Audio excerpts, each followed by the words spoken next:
एक बार भगवान के सेवक ने भगवान से कहा, आप सारा दिन मूर्ति बनकर खड़े रहते हैं, आज आपकी जगह मैं आपका रूप धारण कर लूंगा और आप आराम से घूम आओ।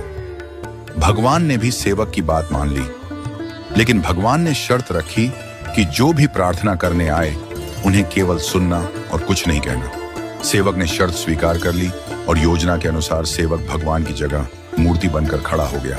पहला व्यक्ति जो मंदिर में आया वह एक व्यापारी था। उसने भगवान से कहा, भगवान, मैंने नया कारखाना खोला है, कृपया उसे सफल बनाइए। व्यापारी माथा टेकता है और तभी उसका बटुआ गिर जाता है। वह बटुआ गिराकर बिना देखे चला जाता है। सेवक बेचैन हो जाता है और सोचता है कि व्यापारी को बता दे कि उसका बटुआ गिर गया है, लेकिन भगवान की शर्तों के अनुसार वह कुछ नहीं कहता। कुछ समय बाद एक गरीब आदमी आता है और भगवान से कहता है, भगवान, घर में खाने के लिए कुछ नहीं है, कृपया हमारी मदद करें। भगवान के सामने बटुआ पड़ा होता है। वह गरीब आदमी भगवान का धन्यवाद करता है और बटुआ उठाकर चला जाता है। फिर एक नाविक आता है और कहता है, भगवान, मैं 15 दिनों के लिए समुद्र की यात्रा पर जा रहा हूं, कृपया मेरी यात्रा में कोई समस्या ना हो। ठीक उसी समय व्यापारी पुलिस के साथ आता है और कहता है, यह नाविक मेरा बटुआ चुराकर भागा है। पुलिस नाविक को पकड़ कर ले जाती है। इस बीच सेवक बोल पड़ता है, बटुआ गरीब आदमी ने चुराया है। इसके बाद गरीब आदमी को पकड़कर जेल भेज दिया जाता है। रात को भगवान लौटते हैं और सेवक खुशी खुशी पूरा किस्सा सुनाता है। भगवान मुस्कुराते हुए कहते हैं, तुमने किसी का भला नहीं किया बल्कि सब कुछ बिगाड़ दिया।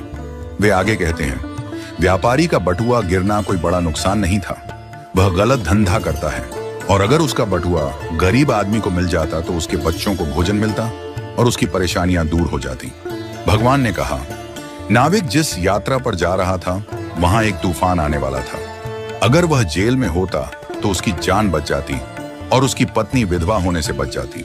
भगवान ने यह भी कहा, कभी कभी जीवन में हमें समस्याएं आती हैं और हम सोचते हैं कि यह हमारे साथ ही क्यों हुआ, लेकिन हमें समझना चाहिए कि इसके पीछे भगवान की योजना होती है।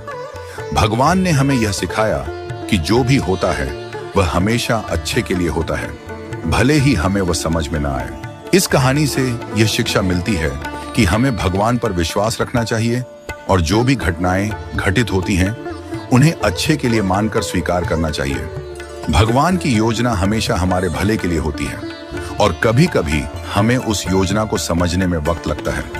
हमें हमेशा यह मानकर चलना चाहिए कि जो भी होता है वह हमारे भले के लिए ही होता है और हमें उसमें भगवान की मर्जी को स्वीकार करना चाहिए। हमें कभी भी किसी स्थिति में निराश या हताश नहीं होना चाहिए।